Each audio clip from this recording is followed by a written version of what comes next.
Muy buenas tardes, ¿qué tal? ¿Cómo te va? Aquí estamos, como todos los días miércoles, de 16:30 a 17:30, haciendo esto que se llama La Otra Voz TV. Bueno, en realidad lo hacemos con Mabel todos los miércoles. Hoy Mabel no puede estar por razones de fuerza mayor. Vamos a tratar de suplir, aunque es un poco imposible, esa ausencia. Y vamos a comenzar con una noticia que nos llegó a todos los grupos y que a las mujeres no sé si es para alegrarse. Nos molesta muchísimo porque se trata de un colega, nada más y nada menos, y un colega que trabaja en este medio, entre otros. Se trata de Abel Díaz. Y en el día de la fecha se ha conocido que se emitió una sentencia por acoso y por violencia de género. Esto en realidad es una cosa que ya sabíamos desde el año pasado, solo que la mujer acosada, la mujer víctima de violencia de género, titubeó. Durante algún tiempo no sabía qué hacer. Hubo mujeres de organizaciones que la ayudaron a través de las redes sociales, finalmente pudo hacer la denuncia y se conoce la sentencia el día de hoy. Solo que, bueno, es una sentencia demasiado benigna, entendemos, porque mandan a que nuestro colega... En realidad yo a veces me niego a llamarlo colega, hemos tenido algunos cruces verbales con él. Mandan a que estudie todas las normas de protección de derechos de las mujeres, entre ellas la ley madre, la ley 26.485, la ley de la provincia 7888, uno de cuyos autores está presente aquí en estudios, y todos los tratados internacionales con rango constitucional. Esperemos que no solo se ponga a estudiar, vamos a apelar a los buenos oficios del Observatorio de Violencia contra las Mujeres para que realmente Abel Díaz se ponga a estudiar, haga un curso, porque ahora además es obligatorio, que haga un curso y que entienda que las mujeres no son objeto de acoso, de manoseos, de insultos, de violación, de desaparición para hacerlas objeto de trata de personas, para explotación sexual y mucho menos objeto para ser asesinadas. Porque esos micromachismos se van naturalizando y luego terminan en un femicidio o quizás en una paliza enorme que manda a las mujeres al hospital y quedan de pronto con heridas y secuelas permanentes. Así que esperamos que este periodista, Abel Díaz,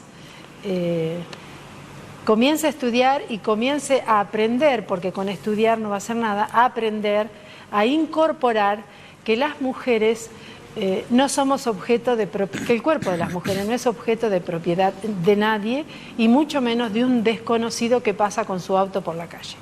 Así que, bueno, estaremos atentas para ver qué es lo que pasa con eso.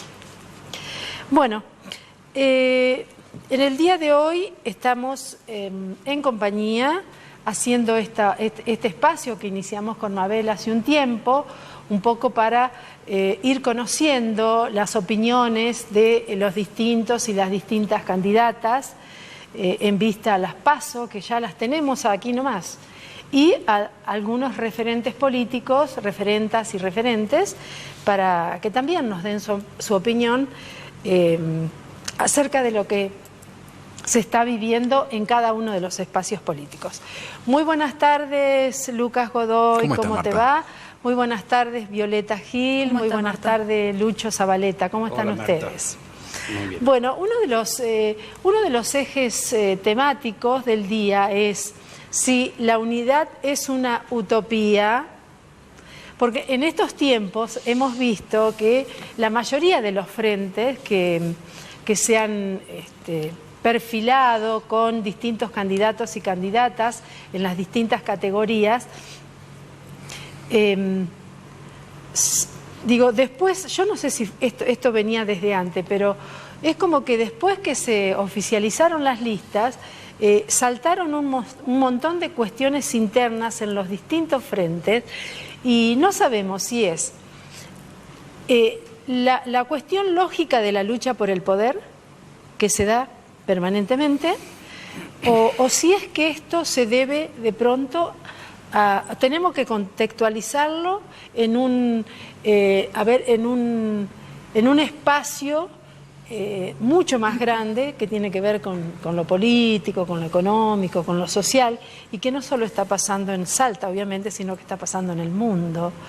Entonces, digo, bueno, la unidad en estos términos, ¿es una utopía o es una cuestión que podría hacerse realidad? Lucas. A mí me preguntás. Sí, vos te digo como candidato, precandidato a diputado nacional por el Frente de Todos. De Todos. Así es. No, bueno, y que lleva como senador nacional a Loso Leavi, que hoy está muy cuestionado por algunos sectores, y a Nora Jiménez. A Nora Jiménez, sí, efectivamente. A Noé Boneto, de candidata a diputada. Sí. El Rana Villa, de candidato a diputado. Y Cristina Sanz, también una compañera que trabajó mucho en agricultura familiar, que es una gran militante. Además, hicieron mucho durante algunos años con ese programa, sobre todo en el fortalecimiento a pequeñas familias rurales, a productores rurales. Sí. Respecto a tu pregunta, me parece que en todo sector, en todo ámbito, y en la política no es la excepción, hay distintas posiciones. Me parece que en definitiva, si se comparte un mismo espacio político es porque se comparten ideas comunes, una plataforma común. Claramente no podemos pensar todo lo mismo, claramente no puede haber o pensamientos análogos y ninguna disidencia. El gran problema es cuando esas diferencias no se pueden subsanar a través de una discusión honesta, de una discusión adulta, de un planteo y resolver esas situaciones para llevar adelante un proyecto en común. Entonces, bueno, por ahí pasa muchas veces eso, que no se quieren sentar, o hay sectores o minoritarios o mayoritarios, no importa esto, que no buscan esa solución, sino romper. Lo que vemos es en este frente que las dos listas, bueno, Tenemos Futuro, que encabeza Elia Fernández para la senaduría, y Diego Saravia para la Diputación Nacional, lo mismo que Por Todos Estamos Acá, de Walter Guayar. Sí. Bueno, en estos días, la misma noche en realidad en que se estaban armando la lista, hubo muchas dificultades. A mí me cocinaron a llamadas hasta altas horas de la noche y bien entrada la madrugada también, porque ahí no había acuerdos. Y luego yo pensé que era el único grupo que tenía problemas internos para armar las listas, porque se supone que llevan, a nivel nacional, llevan a los mismos candidatos y candidatas, ¿sí? Sí. Y el problema parece que después se suscitó por la candidatura, esta doble candidatura de Loso Leavi, que, bueno, sigue siendo diputado nacional, se presenta como senador nacional, y también adelantó que se va a presentar como gobernador. Y lo ha planteado en términos de un proyecto. Me parece que esa es una de las cuestiones que generó un malestar. A mí me parece que lo más importante es llevar adelante un mensaje que tiene que ver con un proyecto nacional. No se puede desligar las elecciones nacionales de las provinciales, en primer lugar.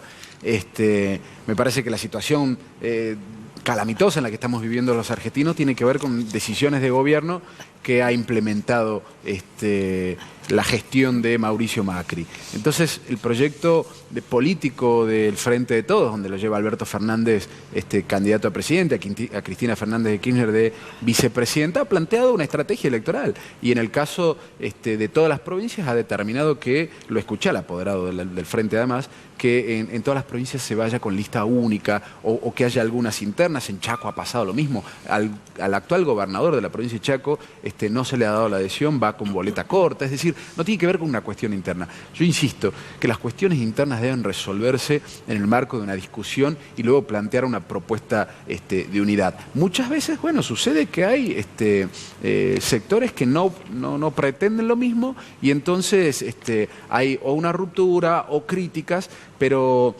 creo yo que eso tiene que ver con situaciones accesorias. Yo creo que lo esencial, si uno forma parte de un espacio político, nos tiene que aunar. Tampoco hay que asustarse por Violeta, internas y planteos Violeta, distintos. ustedes, bueno, vos estás como precandidata a senadora nacional en la lista Unidad, ¿sí? Del FIT.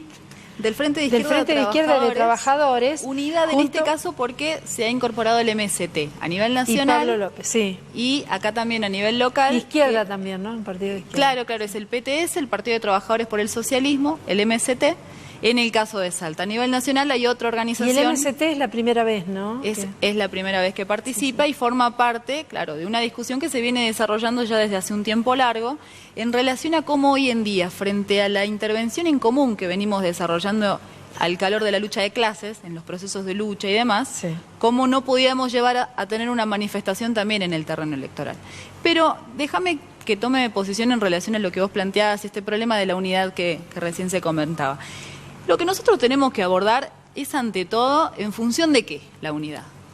¿A qué nos referimos cuando nosotros hablamos de unidad? ¿Para qué?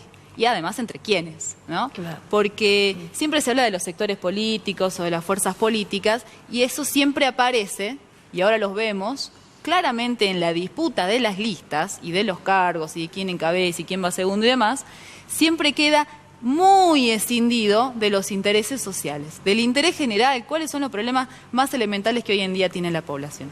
Desde el Partido Obrero, que es la fuerza política que yo represento, en el caso de la provincia de Salta, el problema de la unidad y de la acción de unidad tiene que estar sobre todo entendida desde el punto de vista de una acción del desarrollo de la lucha de clases, del movimiento obrero. Los trabajadores tenemos que poder actuar como clase social en este proceso político que es fundamental, que son las elecciones, de inmediato, pero en un proceso político que es convulsivo en nuestro país y también a escala internacional. Si nosotros no podemos actuar unificados como clase social sobre la base de un interés general, de un programa político que parta de rechazar la reforma laboral, que es lo que quieren aplicar todas las fórmulas de la burguesía, de las patronales, tanto Macri, Pichetto, Fernández, como Labaña, Urtubey, todos quieren desenvolver una reforma laboral, quieren desarrollar una reforma impositiva, quieren ir a fondo con la reforma jubilatoria y sobre la base de eso pulverizar todavía más las condiciones de vida de los trabajadores, eso ya lo han dicho, y entonces la unidad frente a este proceso político es muy importante discutirla en función del contenido y de la orientación social que eso va a desarrollar. Después, está bien, sí. Como los intereses de quienes disputan lugares en las listas eso es un son macro dentro del macroanálisis.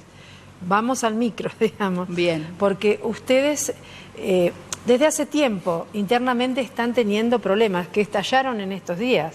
De hecho, hoy no encuentro el mensaje que manda Gabriela Jorge, que es una militanta y ha sido diputada provincial. Y que dice que esto es una rebelión dentro del Partido Obrero. Por un lado vemos que Altamira dice una cosa, Claudio del Pla y otra gente dice otra, y esto ya ha tomado un estado nacional, porque están hablando en los medios nacionales de este tema. Entonces, ¿qué es lo que está pasando dentro del Partido Obrero? Totalmente, Marta, y si vos me permitís, fíjate qué importante, porque estamos discutiendo de un proceso político que es extraordinario desde el punto de vista de las oportunidades que tenemos los trabajadores y la izquierda para poder intervenir, y lamentablemente tenemos que desarrollar una discusión ahora en función de una crisis que ha abierto la dirección nacional de nuestro partido y quienes la representan acá, en el caso de la provincia de Salta, que es verdaderamente lamentable porque se ha planteado que frente a un pedido democrático de más de 800 compañeros, dentro de los cuales estoy yo, y más del 50% de toda la regional de la provincia de Salta, hemos solicitado poder constituir una fracción pública al interior de nuestro partido, no solo por desarrollar una polémica y divergencias políticas desde el punto de vista de cuál es la caracterización de la etapa, cuál es el rol y la función que tiene que jugar un partido revolucionario en el terreno de esta crisis, sino desde el punto de vista metodológico, es decir, cómo nos organizamos para llevarla adelante. Hemos solicitado una fracción pública, constituirnos como una fracción. ¿Es solo cuestión metodológica realmente? Sí, hay un debate. ¿De pronto ha habido por ahí algún desfase ideológico también que ha logrado esta grieta? Porque si no, no se entiende. Sí, claro, porque claramente hay divergencias. No puedo creer que un hombre como Altamira, que lleva décadas ya en el Claro, partido, pero mira, si me dejas terminar la idea. Sí. Claramente hay divergencias políticas desde el punto de vista de la comprensión de la etapa, ¿sí? Pero además se ha agravado la situación porque discusiones políticas podemos seguir teniéndolas y el Partido Obrero las ha tenido a lo largo de sus 55 años de historia en la Argentina. Sí, las sí. vamos a seguir teniendo, esta no va a ser la primera vez desde ya. Lo que se ha planteado como problema clave es la deformación de métodos de organización históricos como los que ha desarrollado la clase obrera, que es la democracia interna, la posibilidad de poder desenvolver estos debates al interior de nuestra organización. Eso se está deformando. Frente a esa deformación no lo podemos admitir. Esta crítica que nosotros hacemos ahora se ha planteado por parte de la Dirección Nacional como un planteo de expulsión encubierta de más de 800 militantes. Y llamo la atención entre de esto. las que estás vos, siendo entre las candidata. que estoy yo, porque tu soy candidatura firmante. sigue firme, de todos Por modos. supuesto, ¿sabés por qué? Porque somos militantes del Partido Obrero y no nos hemos corrido un centímetro de las posiciones políticas, de la batalla por el gobierno de los trabajadores y de nuestro programa, no nos hemos corrido un centímetro. Entonces no hemos dejado de militar. ¿Esto tiene De que hecho, ver con que Arturo Borelli se haya separado también del bloque o es otra cosa? Eso es otra cosa. Arturo fue cooptado por el Estado y de hecho él ha abandonado un programa revolucionario. Ajá. Ha quedado claro y creo que queda claro en cada una de sus intervenciones en el Parlamento. Bien. No, todo lo contrario. Él se ha colocado en un campo adverso al de los intereses de la clase obrera. Pero déjame que de alguna manera cierre esta idea. Lo que a nosotros nos interesa discutir son los grandes problemas y los desafíos que tiene el movimiento obrero de cara a estas elecciones, porque lo que hay que discutir es el poder político, frente a una bancarrota de todas las formas de organización Sí. y de todas las fuerzas políticas que hoy en día gobiernan y han gobernado la Argentina y la provincia de Salta. Sin ir más lejos, veamos el tenor de los candidatos. Pero en este escenario estamos frente a un problema que es crítico, que es que se está llevando adelante un boicot a un proceso político y una campaña por una resolución de una dirección nacional, que es la de mi partido, de expulsar a 1/3 de sus militantes. Es una situación crítica. Sí. Nosotros, por supuesto, lo vamos a discutir, defendemos constituirnos en fracción pública, Después. poder exponer esta posición ante la población, Bueno. pero llamamos la Nos atención del seguimos problema. charlando después. Sí, claro. Una preguntita para Lucho. Sí. Un viejo militante de la Unión Cívica Radical, porque no sé si vos seguís hablando de Partido Radical hoy. Sabemos que también viene ya desde hace mucho tiempo, pero que se ha profundizado de una manera brutal estas divergencias, ¿no?, que vienen desde hace tiempo. A ver, yo sigo siendo radical, en toda mi vida he sido radical, no hemos dejado de serlo en ningún momento, pero bueno, hay discrepancia porque este partido radical que vemos hoy no es el partido radical que hemos abrazado ya en el año 83 de la mano de Raúl Alfonsín. Esto no tiene absolutamente nada que ver. Nosotros venimos, y vos esto lo conocés bien, Marta, ha sido Sí. militante, de un partido abierto, de un partido donde se discutía política, donde podíamos tener mucho... Sí, de vez en cuando terminaban a los sillazos también por También la cabeza, era pero parte, bueno. era parte del folclore. Hoy esto es menos gravoso porque están las sillas de plástico, antes eran de madera, y era parte del folclore de las convenciones. Y después, bueno, había mucha lealtad a pesar de las diferencias y de las acaloradas discusiones que podíamos tener. Pasada la convención, pasados los momentos álgidos, volvíamos todos a seguir poniendo el hombro al partido. Y teníamos una concepción muy clara de lo que era la Unión Cívica Radical, que era el partido de todos. Éramos absolutamente conocedores, a diferencia de lo que está pasando en nuestros días, donde parece ser que las autoridades partidarias tienen muy incorporado de que la historia de la Unión Cívica Radical ha comenzado cuando han llegado ellos al partido, y esto no es así. Bueno, yo te dejo, vamos a seguir charlando después del corte, porque me interesa mucho esa cuestión que estás planteando. Nos vamos al corte unos minutitos y regresamos. Bueno, seguimos en el segmento La Otra Voz TV con nuestros invitados del día de hoy. Te habíamos presentado al candidato a diputado nacional, Lucas Godoy, actualmente diputado provincial, a la militante del Partido Obrero y candidata a senadora de la Nación por el FIT, y a un militante del radicalismo, porque nos estaba diciendo antes del corte que el partido ya no existe. Y nos referimos a Lucho Zabaleta. Te contaba, Lucho, que estuve mirando hace unos cuantos días un muy buen documental de los únicos pocos canales que se pueden ver, que es el canal Encuentro, y hacían un documental sobre la historia, yo no sé si del nacimiento tanto del radicalismo como de la vida de Leandro N. Alem. Y realmente, aunque ya lo sabía, pero de todos modos no deja de generarte, digamos, algún tipo de sentimiento, ver que el radicalismo nace como un partido revolucionario, y revolucionario mediante las armas, en estos enfrentamientos en los que Leandro N. Alem iba a la calle armado, e iba a luchar contra lo que él consideraba el régimen, y en lo que termina hoy el Partido Radical, porque radical era porque era una postura radicalizada en la política en aquel entonces. Bueno, ¿y qué pasó después? Efectivamente, como vos lo decís, vos lo conocés muy bien el tema, había militares radicales que salían con su tropa a hacer la revolución.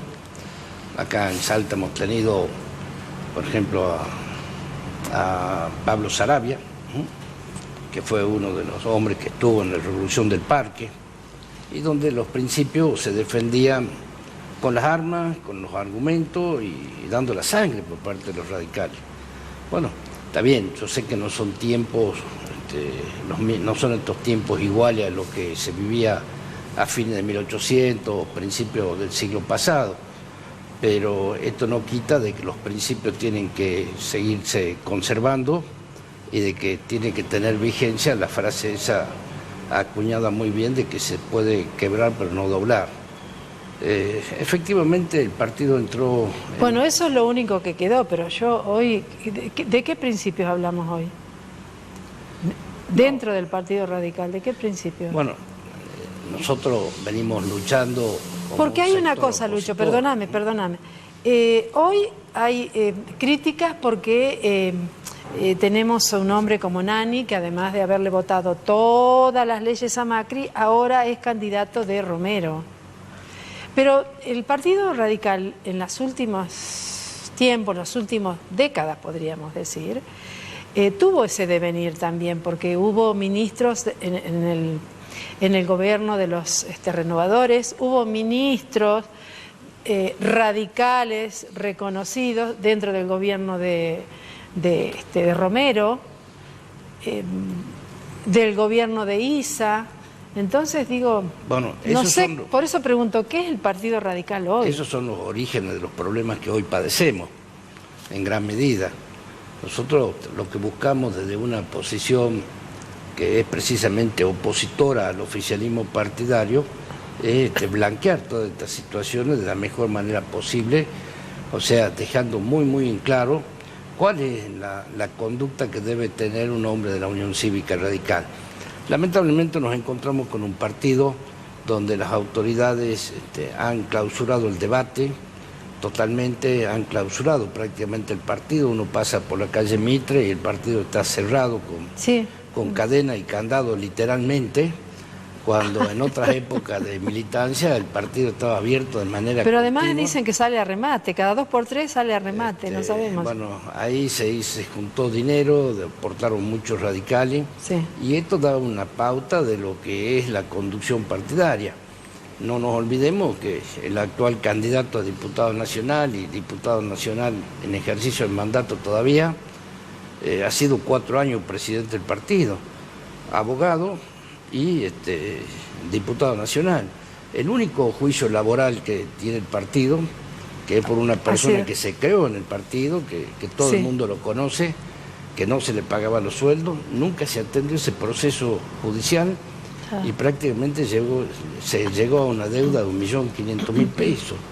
Entonces yo digo, esto se llama desidia, no tiene ningún tipo de justificativo y evidentemente si este señor fuera... Yo no sé si solo desidia, es muy suavecito lo que decís, porque por lo menos, si no se están respetando los derechos de un trabajador no es solo desidia. Bueno, por eso lo que yo digo, si este señor fuera gobernador como está en su intención... Y además, no solo depende del presidente del partido, y el resto de la comisión y el resto de la gente, ¿qué están decía? Los convencionales, que no le pagaban a un el trabajador. órgano legislativo del partido y que tiene que controlar lo que hace el Poder Ejecutivo, que es el comité. Entonces, encontramos ahí que nadie cumplió con lo que debía cumplir. Efectivamente, si estaríamos en otra época, sería digno de un juicio de residencia. Bueno, vos sos uno entonces de los que se oponen a que Miguel Nani vaya o lleve como candidato, como único candidato a senador nacional a Juan Carlos Romero. A ver, yo me opongo, primero que nada, a que se rompa la tradición del partido. En la Unión Cívica Radical... ¿Vos sos uno de los que quiere volver a la histórica lista 3? No, entiendo que los tiempos han cambiado, que quizás sea arcaico volver a una lista 3, creo que no alcanzaría para poder plasmar un proyecto político que realmente le sirva a la sociedad, pero esto no significa que no se deba... Es decir, vos pensás que hay que hacer alianzas.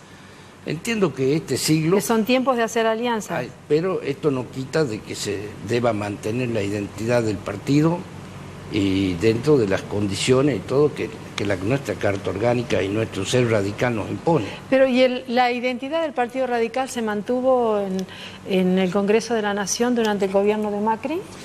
No, yo vengo acusando fuertemente a los más altos dirigentes de la Unión Cívica Radical a nivel nacional, porque efectivamente han permitido con su quietud que el partido desde el 2015 para acá, habiendo sufrido un enorme costo en cuanto a Cambiemos, a partir de la Convención de Entre Ríos, no se preocuparon por el rol periférico que se le asignó al partido. Tendría que haber sido protagonista estos años y simplemente quedó aislado y con 3 o 4 funcionarios. Y bueno, creo que también es histórico que el presidente del Partido Nacional, a nivel nacional, haya sido derrotado, ¿no? En unas PASO.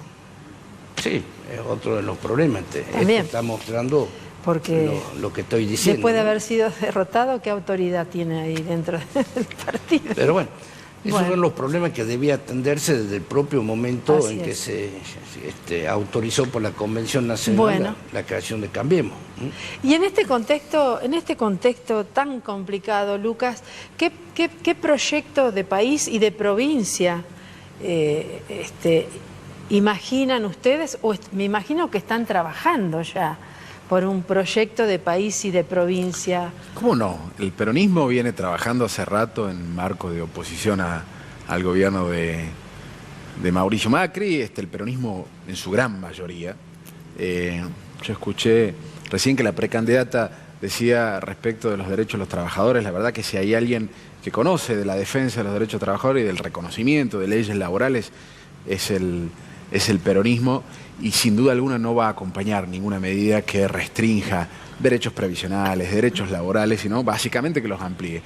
No solamente en términos parlamentarios, sino también en la historia del peronismo y en la gestión que puede lograr en el caso de que Alberto y Cristina, que yo creo que así va a ser, Alberto y Cristina van a gobernar, van a ser presidente y vicepresidenta. Me parece que lo que hay que hacer es volver a poner a Argentina de pie. que podemos discutir de cuestiones internas, tanto en todos nuestros partidos, pero en definitiva los grandes problemas de la Argentina tienen que ver, o de los argentinos y de la Argentina, tienen que ver con que no les alcanza el sueldo, con que miles de trabajadores pierden su laburo todos los días, trabajadores y trabajadoras, con la inflación, con el precio del pan, con la deuda tremenda que nos está dejando Macri, que es impagable, y que además ha venido pura y exclusivamente para fugarse, no hubo ningún tipo de inversión, con el precio de las naftas, los servicios, y la gente tiene que elegir entre pagar los servicios o comer, básicamente. Entonces, todo eso que está dejando Macri, una destrucción del sistema educativo, de lo que tiene que ver con salud, las vacunas, los chicos, teníamos el calendario más importante, uno de los calendarios de vacunas más importantes del mundo, programas como Conectar Igualdad que generaban acceso a la tecnología a los chicos, eso se fue destruyendo poco a poco, ni tan poco a poco, además, porque llevamos 3 años y medio. Me parece que la función que tenemos, o que planteamos desde el peronismo, desde aquello que formamos este frente, que no solamente es el Partido Justicialista Nacional, sino todos los partidos que tienen estas raíces populares, tiene que ver con eso, volver a poner a la Argentina en pie y resolver el problema a los salteños, a las salteñas y a los argentinos y a las argentinas. Vos hablas de peronismo, pero peronismo fue Menem, peronismo fue... Sí, claro. Peronismo se decía Juan Carlos Romero, se sigue diciendo peronista. No se puede, yo no le puedo andar diciendo a nadie que se diga. Y es un hombre que en nombre del peronismo dejó a muchísima gente en la calle. Así es, ¿no? Efectivamente, y nunca he estado yo, ni he formado parte, era muy chico de todas maneras. En nombre del peronismo se ha hecho muchísimas cosas, pero no puedo yo hacerme cargo de aquellos que se autodenominan peronistas, ni tampoco tengo el peronómetro para decir vos sí, vos no, vos sí, vos no, es una locura. Yo sostengo mi posición política y además por qué soy peronista, por qué me hice de este movimiento nacional, por qué me he enamorado de él y por qué además lo milito desde que estoy en la universidad. Después, yo no puedo andar explicando. Violeta, vos te salís de la vaina para contestar. Sí. Algunos elementos que planteaba el diputado, porque hablar de peronismo ahora, en realidad, está claro que justamente por lo que plantea él, el diputado, que todo el mundo se puede reclamar peronista y se han hecho las peores atrocidades también. Peronistas éramos contra todos, el pueblo decía el general de Salta al final. Y de la Argentina en nombre del peronismo, el problema es que se ha inviabilizado como política de justicia social, claramente. ¿Por qué? Porque ha defendido, y está claro, los diputados nacionales de Juan Manuel Urtubey del peronismo han votado las leyes del ajuste de Mauricio Macri. Si me permitís, quiero hacerlo cada programa, lo hago acá y en la radio, Sí. Porque Macri no estuvo solo. Por supuesto, estuvo con los gobernadores Salta peronistas tenemos también. Que recordar estos nombres: Pablo Cosiner, Martín Grande, Miguel Nani, Andrés Sotos, me falta uno, Olmedo, Sergio Leavi. Que le faltó todo. Leavi no votó la legalización del aborto, pero los temas económicos no los votó. No ha votado ni el movimiento, ni hice un pequeño estudio, Sí. Y ahora el problema es el siguiente. A nivel nacional... Y estoy incorporando en algunas cosas a Javier David, porque Javier David no votó la reforma previsional, pero votó una ley ómnibus que habilitó todas esas cosas y una ley posterior que profundizó la reforma previsional. Y en el caso luego de la en provincia... el Senado, Juan Carlos Romero, doña Cristina Fiore y Rodolfo Urtubey. Exacto. Y entonces, en este sentido, tanto en el Congreso de la Nación, en nombre del peronismo, los diputados nacionales del peronismo votaron leyes totalmente antipopulares, leyes que hoy en día están socavando las condiciones de vida de los trabajadores. A fondo Macri no lo hizo solo. Y en la provincia de Salta tampoco lo hizo solo, porque acá se aplicó una reforma fiscal. Sí. Y acá se votó un presupuesto y la votaron los bloques del peronismo en la Cámara de Diputados, que planteó el cese de la obra pública. Se ha paralizado la obra pública en el interior de la provincia. Hoy en día tenemos una provincia en Salta, eso, ¿no? El presupuesto. Tenemos una provincia, se ha congelado los recursos para la obra pública. El congelamiento de los recursos tuvo que ver luego del presupuesto con una decisión del gobierno nacional de no remitir más fondos y lo que determinó la provincia fue que al no contar con los recursos se iba a paralizar las obras públicas que ya estaban presupuestadas. Digo, por eso hay un error ahí. Sí, ¿no? sí, Nosotros no hemos votado la paralización de la obra pública. Se ha aprobado un pacto fiscal, diputado, que habilita todo un saqueo de los pueblos, de las provincias en el interior. No hay con qué darle y se ha En realidad el problema del pacto fiscal, una de las razones es que Macri no lo cumplió, bajo la amenaza de que no le iban a remitir fondos a los municipios, de lo que tenía que ver con la coparticipación en la recaudación de las exportaciones de grano, esto es básicamente la soja, que significaban obras, que significaban generación de trabajo, que significaban un montón de recursos para municipios que hoy por hoy en una provincia que depende del 70% del presupuesto nacional, Macri lo que hizo básicamente fue determinar o apretar a los gobernadores para la firma. Y encima después no lo cumplió. Es decir, lo hizo firmar eso y no lo cumplió. El gobernador Urtubey gobernó con Macri y se lo habilitó todo. Rodríguez Sá no votó el pacto fiscal. No lo votó y acá, porque los recursos con los que cuenta San Luis, y luego La Pampa también se abrió de eso, pero con los recursos que cuenta San Luis, y además los regímenes impositivos que tiene esa provincia, le permitieron no votarlo, pero la mayoría de las provincias votaron. Hasta Santa Cruz. Yo pensé en algún momento que realmente si hubo gobernadores y gobernadoras que se sometieron a la extorsión de Macri, era porque estaban en una situación de mucha desprolijidad. ¿Qué pasa cuando el 70-80% del presupuesto, de acuerdo a una famosa distribución de la coparticipación que viene de hace 30 años en la Argentina y nunca se discutió, nunca se sentaron a discutir, los obligan a los gobernadores si me permiten, quiero terminar básicamente, una idea. Y encima no la cumple Macri. Quiero terminar una idea porque el diputado ha gobernado en la Cámara de Diputados también con el gobernador Juan Manuel Urtubey, que ha gobernado con Macri y ha sido uno de los gobernadores más macristas y recién ahora yo no gobierno, yo hago leyes. Y el 90% de las leyes que hemos aprobado la aprobó también Claudio del Pla. Eso me está bueno aclararlo porque nosotros hemos intentado durante años el pacto fiscal, por favor, de ninguna forma. No, el 90% dije de las leyes. Y el pacto fiscal ha sido la condena de los recursos de esta provincia, es el sometimiento al saqueo del pueblo argentino. Y eso lo han acompañado ustedes de la Cámara de Diputados. Del pacto quiero fiscal cerrar otra idea, déjame que quiero cerrar otra idea, porque lo que tiene que discutir el pueblo de Salta hoy en día es cómo recuperamos el trabajo genuino. En el departamento San Martín, departamento que ha gobernado el actual diputado nacional Sergio Leavi, estamos en una situación de crisis de la destilería de Campo Durán, hay nuevas amenazas de cierre, 500 puestos de trabajo y no solo eso, que no tiene nada que ver con una gestión municipal. La condena de lo que hoy en día significa que una provincia y un país cierre sus destilerías. Es el sometimiento al monopolio extranjero. Ahora, una provincia con un gobierno que ha estado gobernado por Romero, después por Urtubey, y que en un departamento en donde principalmente ha gobernado también Sergio Leavi, el problema es que son responsables porque han cogobernado todos estos años juntos. Sí, el pueblo no tiene salida con este modelo. Pero está bien, los radicales acompañaron esa política, no acompañaron, mejor dicho, fueron parte de esa política en el Congreso de la Nación. A ver. Bueno, algunos radicales no. Leopoldo Moronó, por eso lo critican. Bueno, Leandro Santoro radical, tampoco. ¿No es radical? Eso es para discusión. No, pregunto en serio. No. Ya no. Ya no son radicales. Pero nos encontramos en una situación muy difícil, tanto en la provincia como en la nación. El gobierno anterior, no sé qué es lo que habrá hecho con la plata, pero evidentemente entró mucha plata en muy buenas épocas como nunca en el país y no se encuentra reflejado todo lo que ingresó en obra o en una calidad de vida. ¿En qué gobierno? En el gobierno de Kirchner, tanto de Cristina como de Néstor Kirchner, ¿no? Sí.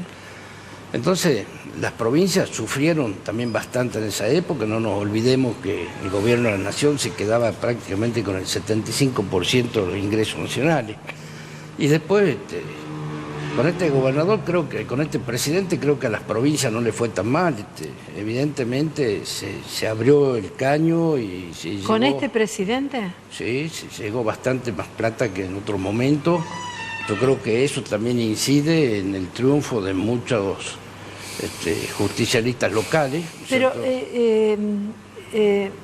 yo no sé, bueno, es una lectura, digamos, diferente, porque El macrismo viene perdiendo en casi todas las provincias. Porque precisamente a las provincias donde están gobernadas, en su gran mayoría por gobernadores justicialistas, se les recompuso el tema financiero, el tema económico, y hoy las provincias no están en rojo, la mayoría están con las cuentas bastante saneadas. Está bien. Bueno, me quedan 2 minutos, así que brevemente, para hacer un cierre. Bueno, sí, ya. En pocos segundos, ¿cómo siguen de aquí en adelante? Como dije, en este contexto, había comenzado en este contexto, ¿cuál es el proyecto? Imposible hablarlo en televisión, pero digo, ¿cómo siguen de aquí en adelante? ¿Cómo van? En el marco del Frente de Todos. Correcto, claro, por supuesto. Seguiremos trabajando y bregando por una propuesta de unidad, de consenso que ponga de pie a la Argentina. En el caso nuestro, por supuesto, las elecciones van a ser una oportunidad muy importante, pero la etapa política en la cual tenemos que intervenir los trabajadores lo tenemos que hacer sobre la base de una acción común. Los trabajadores de la salud, los docentes, los estatales en la provincia de Salta tienen que actuar como clase en esta etapa y derrotar definitivamente a un régimen político que viene a seguir saqueando sus condiciones de vida. Lo tienen que hacer sobre la base de un programa político propio con la izquierda, con el Partido Bueno, vos que sos el más optimista de todos, porque decís que hay mucha plata en las provincias. No dije que hay mucha plata, digo que no hay déficit, que están bastante saneadas, cosa que es real. Bueno, decime, ahora, sí, en segundos y ya me voy, y ya nos vamos. A mí lo que me aflige realmente es la difícil situación que cotidianamente deben los ciudadanos afrontar. Y a mí, la verdad, lo vengo diciendo mucho, me da vergüenza y me parece inmoral que, por ejemplo, en nuestra provincia un niño de 14 años se muera con 30 kilos de peso. Eso sí. No puede pasar en una provincia como la nuestra, donde tenemos todos los suelos, todos los climas, y donde evidentemente... Lo charlamos en otro programa, porque da para mucho eso. Bueno, muchas gracias. Muchas gracias. Gracias a vos. Chiques, muchas gracias y bueno, seguiremos charlando de estas y otras cuestiones a medida que se acerquen la fecha de las PASO, ¿sí? Muchas gracias. Bueno, nos vamos, te dejamos. Mañana va a estar nuevamente Mabel, ¿con qué parte no entendiste? A partir de las 4 de la tarde hasta las 17:30 y yo te veo el próximo miércoles de 16:30 a 17:30. Chao. Hasta el